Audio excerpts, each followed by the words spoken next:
Hey guys, it's me, Ashley, with Staying Strong with Ashley. This week I have not been strong. I'm just going to be honest about it. I've kind of been a little bit of a mess. I'm grateful for those who've stuck by me.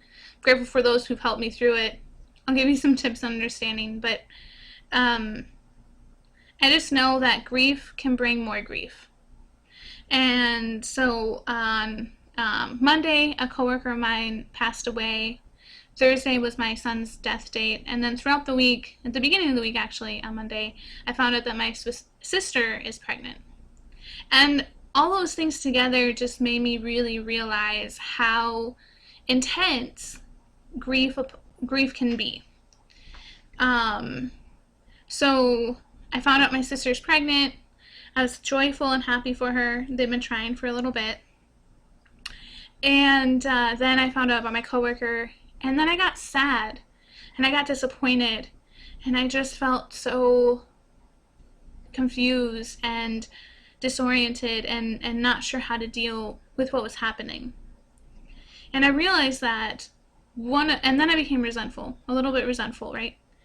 And I realized that one of the reasons I was so resentful and I was so upset about my sister being pregnant was because I thought she was going to tell us over the weekend after my son AJ's day, but she got too excited, and B, because I was grieving the loss, right? So I was already grieving the loss of a coworker, someone who I've known for a bit and talked to a lot, and I had already felt that, and then to realize that my son wasn't there, and then to realize that my sister was going to have something that I should have had and that I had longed for years. It just really was intense. And I'm not saying, again, that I'm not happy for my sister, because I really am. Like, I'm really excited to be an aunt and do that, but I think that in any normal circumstance, I probably wouldn't have felt as much feelings about it and felt so hurt by her if it wasn't for the fact that I was already grieving. Now, if she watches this, hey, I love you. Really, I'm really happy for you. Just know it was my own things. But I say all that to say, like, when we're already in a grief emotional state, and we're already in a time of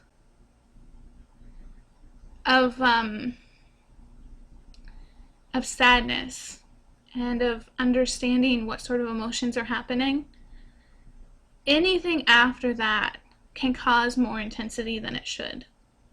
And so I want you to be aware of that, right? Because the intensity of your feelings, although super valid, can just be magnified by so much more. So because my coworker passed, because I was still trying to deal with that, and then I had all these additional feelings, I had to go back and realize why I was feeling the way I was feeling, you know? Some of it, again, a lot of it had to do with that I was just grieving, and the other part had to do with longing, as well as understanding my own personal revelations, right? So for years, I've been asking people to check in on me on their days, to wish me a happy angelversary, like to do all these things, right? And for years I've been asking, well, not a year, I mean, it's been a decent amount of time.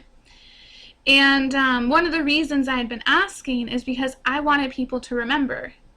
And I wanted people to remember my kids. But the problem is with my kids, no one knows them. No one but me personally knew what they maybe liked to eat or what didn't make me sick. No one felt them kick. No one was able to, see them in the ultrasound. I was the only one, and am the only one, who truly, truly had that deep connection with them. Because I was a mom to them. I was their mom. And their mom meant that I understood that. And no one else can be their mom. You can't be their mom. My sister can't be their mom. Like, No one else but me can be their mom, which means I'm the only one who will ever remember it. And that's scary to me. That's scary that I will only remember, because I don't want it to be an only me thing. I'm just tired of constantly being alone. I've been alone in this for almost 9 years. I would give or take a year. So AJ turned 9 yesterday, or Thursday, sorry. Turned 9 Thursday. You know, there was some time which I had direct support from my ex-husband and stuff. And I had, like, I just want to mention that I had really great friends when all this stuff went down, okay? So it's not like that. But, again, to be alone, to be the only one who truly knows. Even my ex-husband, he never fully understands or understood that. He can only understand and understand certain things, right? When he felt the baby kick, or when he saw me get bigger, or when he saw the ultrasounds. Like, he didn't feel everything that I felt.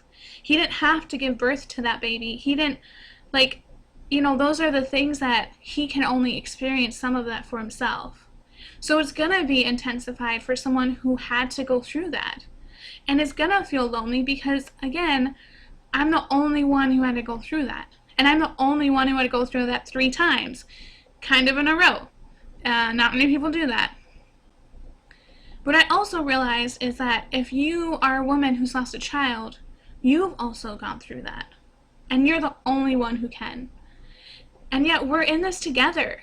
I forget how much that, even though it feels alone with my friends, because my friends have never ever gone through anything like that, not one of them. And yet, I know that there are people who have. And so that's one of the reasons I made this blog and the video blog, is just to let people know that even though it feels alone, you can feel alone. And this is one of those times when you're only one who can experience that. But you're not. Because I've experienced it too, many times. And I experienced a loss. I've experienced the longing. I've experienced the hatred and the anger, the confusion, the misunderstanding, people's words, you know, so much of it. So much I've experienced. But yet, I know that technically I'm not alone. Because I kind of have you guys who I know have watched this, but also because I have God and I have a great support system. The other thing that I realized too was one of the reasons I wanted people to come to me and to say, hey, check in, and, you know, their days, and just say happy anniversaries, because for me, like, if people didn't do that, then this was all for naught, right? Their life was for naught. Their being was for nothing. And yet, that doesn't make sense. Because for me, and to me, their being is everything. And I want other people to know that. I want other people to realize that I loved and love these children so much that they can't be worth nothing to everyone. Because they're worth everything to me. And since they're worth everything to me, I want to share that. But it's kind of hard. It's kind of hard to share something that other people don't understand, right? So if their worth for me is just everything, and they are so much valuable, and they have the most value thing that I can think of, and I just want to share that, and the best way to share that is to have other people see as much as I can and to recognize that. Now, I do want to set an expectation that not everyone's going to do that. There are many, many people who will not say things on purpose, who will forget, you know, and I guess God have to be okay with that. Because guess what? I'm never going to forget them. And no matter how much fear gets in there and says that I will, it'll be really hard to forget my children. Really hard. Because guess what? They're my children. My children that I birthed, that I set aside time that I carried in my belly for 4 to 5 months, like, they're mine. And that's all that matters. And that's all that will matter. Especially since I have so much love to give for them. And I think that's important. It's important for us to realize that no matter in the craziness of life, if I find their value, if their value's in me, and I find them worthy, and I find them valuable, then that's all that matters. Why is someone else's value on them, or what someone else thinks of them, something that I need to think about? Because I am the one that matters for it. Yeah. So, I also became eventually peaceful on Thursday because a friend ended up calling me the night before and prayed with me. And it was just a really good thing. Like, yeah, it was nice. And it was what I was needing. But it also made me realize that the intensity of other griefs, the intensity of other things happening in my life, just intensified my emotions behind my sister's pregnancy and behind AJ's day. And although not bad, it definitely kind of put me off track a little bit, because I didn't think about the reality of where things were and what that looked like and why. And so I just ask that you try to understand that. If you have had a child that's passed away, some years ago, and then, around their day another grief happens, understand that although you're grieving for your child, that grief that just happened intensifies everything else.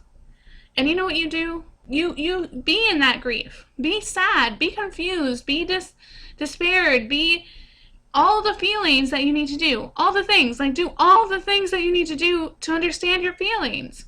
Because guess what? Your feelings aren't going to go away.